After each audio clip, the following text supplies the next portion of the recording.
किसी दाना शख्स ने कहा है कि मैंने इससे बढ़कर कोई नेमत नहीं देखी, सेहतमंद जिस्म और मजबूत दिमाग, और इससे बढ़कर कोई नेमत नहीं।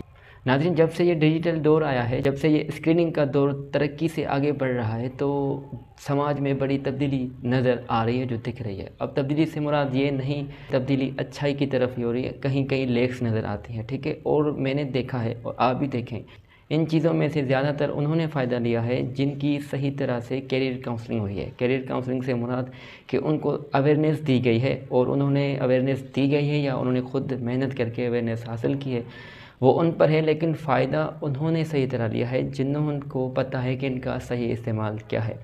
लेकिन हमारे पास हमारा जो मुआशरा है, और वहाँ पर कैरियर काउंसलिंग का तो बेड़ा गर्क नज़र आता है, ठीक है। मतलब बहुत ही कम कैरियर काउंसलिंग बच्चों की होती है जिनको सही तरह पता होता है कि कौन से स्किल्स जो हमें आगे पढ़ने की ज़रूरत पड़ती है और कौन से स्किल की हमारे पास ज़्यादा ज़रूरत है। इस वक्त मैं आपको एक स्किल बताने जा रहा हूँ इस वीडियो की सूरत में, कि इस स्किल की कितनी लेक जो हमारे स्टूडेंट तबके में नज़र आती है।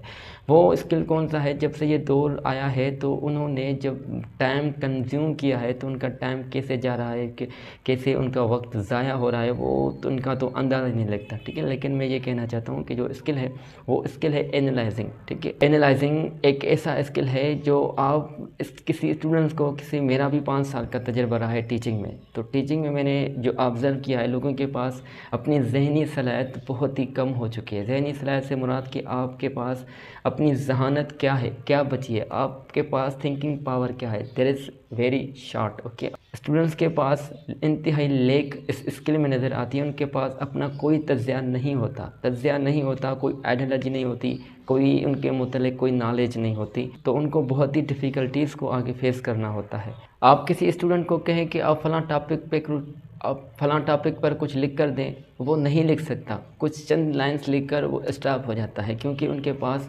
लिखने की सलाहियत है भी, अगर उनकी कोई लैंग्वेज में गिर भी है, उनकी लैंग्वेज कोई अच्छी भी है, लेकिन वो लिखे क्या, उनके पास नॉलेज क्या है, वो उनके पास अपनी थाट्स क्या है, उनकी एनालाइजिंग क्या है। This is very much lake in students which I have found, ठीक है। ये बड़ी एक लेक नज़र आती है। स्टूडेंट्स को चाहिए कि अपने एनालाइजिंग, अपने तज्ज़िये पे काम करें, मुख्तलिफ़ चीज़ें पढ़ें, मुख्तलिफ़ देखें, और अपना तज्ज़िया, अपनी ज़हनी सलाहियत पे काम करें। ज़हनी सलाहियत जिसकी वीक है, स्ट्रॉन्ग माइंड जिसका नहीं है, वो इंसान आगे जाकर बहुत सी मुश्किलात का उनको सामना करना पड़ता है। आपका मेंटली अगर आप स्ट्रांग हैं, तो आप बहुत सी डिफ़िकल्टीज़ को आसानी से फेस कर सकते हैं। तो एनालाइजिंग जो तज्ज़िया है, वो आप अपना बढ़ाएं, मुख्तलिफ़ चीज़ों को देखकर, और इस स्किल पे काम करें। ये आज इस वीडियो के थ्रू मैं चाहता हूँ कि आपको एक मुख्तसर सा मैसेज दें, ताकि आप अपने एनालाइजिंग पे काम करें। और नेक्स्ट वीडियो में इंशाल्लाह आई होप कि मैं आपको बताऊँगा कि एनालाइजिंग अच्छी करने के लिए कौन से स्टेप्स फॉलो करने हैं और कौन सी चीज़ें हमें पढ़नी चाहिए।